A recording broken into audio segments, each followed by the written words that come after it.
Hi, my name is Kate T. Benson, and today I want to tell you about one of my recent podcasts because it's really been gaining a lot of traction. And so I wanted to put out a video just to summarize some of what I talked about in it. The heart of episode 6 was about self-improvement, or more good and less bad along the way to enlightenment, and how to make it a breeze. And the way to do that, super simple one sentence summary, is by creating space between us and our ego, which then naturally begins to develop our relationship with another part of us called the Yechidah Self. And what I talk about is that we want to create space from the ego, because the ego is where the idea comes from that we're not good enough. And we want to develop the relationship with our Yechidah Self, because our Yechidah Self is our true self. And our true self, our Yechidah Self, it knows exactly who we are and exactly what we're here to do, which is what makes it the ultimate in self-improvement. So, since both the ego and the Yechidah Self are parts of our identity, first I gave some background on identity and reframing identity, which is like the shift from the ego to the Yechidah Self. So for background on identity, I mentioned that I did my master's at A&M focused on identity, and that out of the hundreds of thousands of pages I've read on the nature of identity, the best way I've come up with to summarize it is that your identity is all the answers you can come up with to the Cheshire Cat's question to Alice in Wonderland. You remember that? The Cheshire Cat asks Alice, "Who are you?" And I suggested that grown-up Alice might say, "Oh, who are we? Well, we're a partnered mother, researcher, part-time firefighting stamp collector." The takeaway being that all of those things, being a partner, a mother, a researcher, a part-time firefighter, and a stamp collector, that all of those are a part of Alice's identity, that each one is a part of Alice's sense of self, or what it means to Alice to be Alice. And then from psychology, I gave a super simple one-sentence summary for identity according to William James, which is that our identity is the collection of stories we tell ourselves about who we are. Like, I'm a doctor or I'm a lawyer. That's a story about who we are. And I gave a super simple one-sentence summary for identity according to Erik Erikson, which is that identity is basically all the social roles that you fill. And social roles are basically the answers that we can come up with to the Cheshire Cat's question, "Who are you?" So Alice says, "I'm a partnered mother, researcher, part-time firefighting stamp collector." And those are all social roles. So then from business, I described personal brand. And personal brand is not so much about social roles, like being a researcher or a stamp collector, but it's about the personal style you bring when filling those roles. So for instance, perhaps you value being kind. And so being kind is a part of the personal style that you would bring when filling the role of being a researcher or a stamp collector. And then I mentioned the ego, which is another way of thinking about identity. But the way that I'm describing it, it's more so the descriptions used when folks are talking about ego in the spiritual landscape, as opposed to psychology. Where in psychology, if you mention the ego, you're generally talking about Freud and the id and the superego and stuff like that. But for our purposes, when I say the ego, I'm referring to the personal I, or the story that you tell yourself and others about who you are. Meaning when you say, "I am this," or "I am that," like I'm a doctor or I'm a lawyer, that's your ego. The ego is the part of you that comes up with that story. And the ego comes up with a lot of stories, and it usually does so in comparison to others, but I'll say more about that in just a minute. So with that background on identity, then I talked about reframing identity. And a super simple one-sentence summary for reframing identity in a nutshell is that reframing our identity, it just means changing our answers to the Cheshire Cat's question. So then I gave an example where Alice changed their answers to the Cheshire Cat's question. And Alice changed their answers because they knew that there was a different type of fire that they really wanted to fight. They'd been fighting city fires, but they really wanted to fight forest fires. So Alice had to do the work of figuring out how to fight the other type of fire.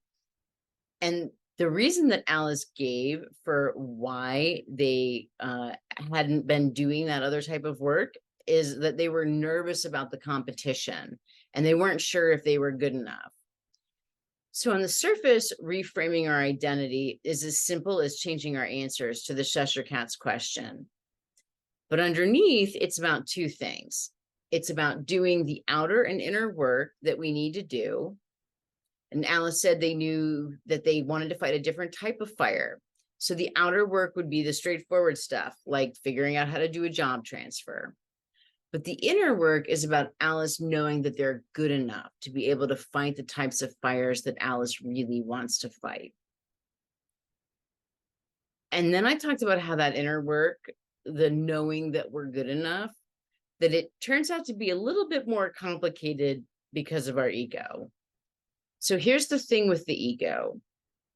The ego only sees itself in comparisons, meaning that it only knows how to be better than or worse than or how to fight to protect its sense of itself.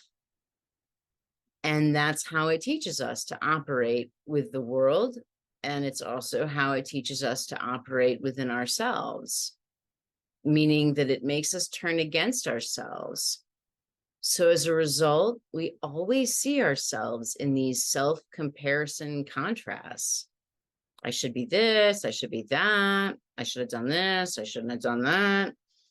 And so the upshot of all of this is that when we're orienting from our ego, knowing that we're good enough, it isn't possible. And then I said that there's this thing that happens when we're like Alice, we're working on changing our answers to the Cheshire Cat's question. Because our ego-based identity is the story that we tell ourselves about who we are. Like when Alice says, I'm a partnered mother researcher, part-time firefighting stamp collector. But then Alice says that they wanted to fight a different kind of fire, which is essentially changing their answers to the Cheshire Cat's question. So it's when we start changing answers to the Cheshire Cat's question that we start to have this realization that we're changing our ego-based storyline, but that who we are fundamentally is staying the same. So meaning there's this aha moment, like, aha, we keep changing the answers to the Cheshire Cat's question, but we don't change. Aha, I'm a different person, but I'm not a different person. Fundamentally, who I am remains the same.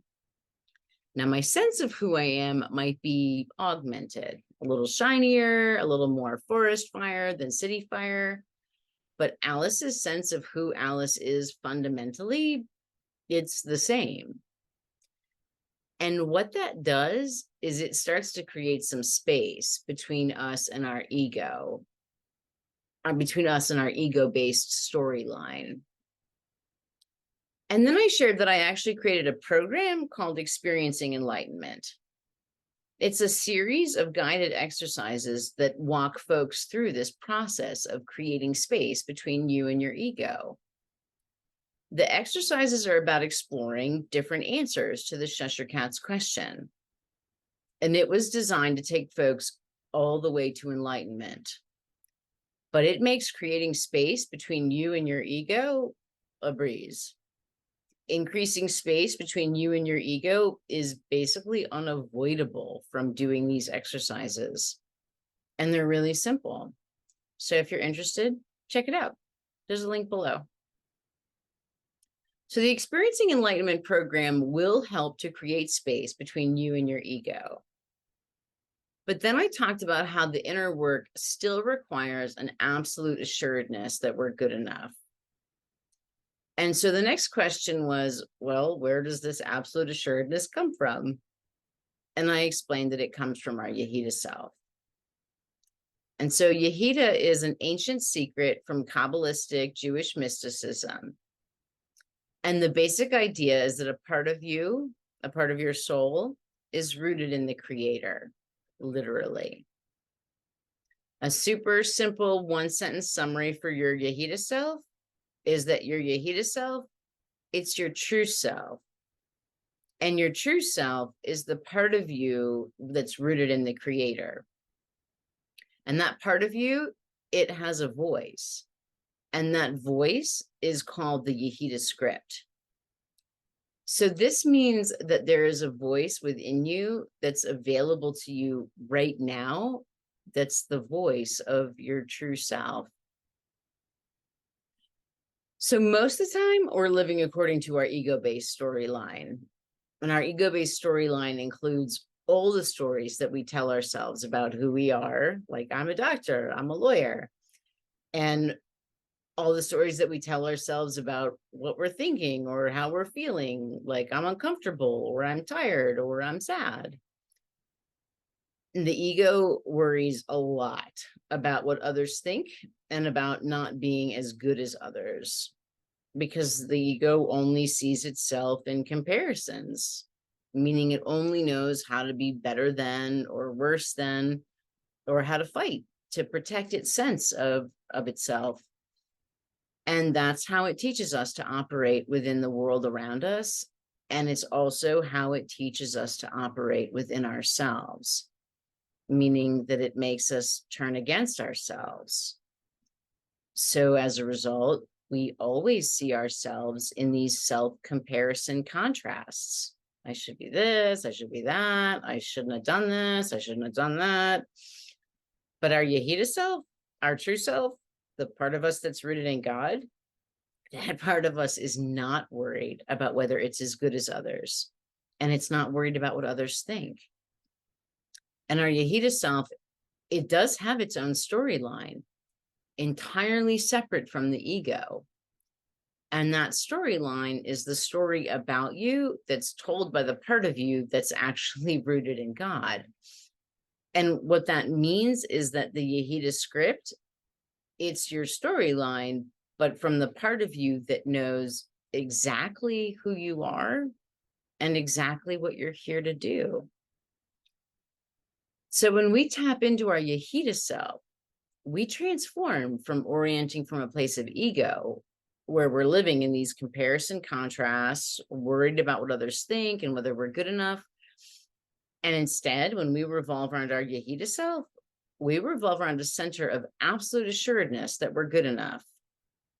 And we know exactly who we are and exactly what we're here to do.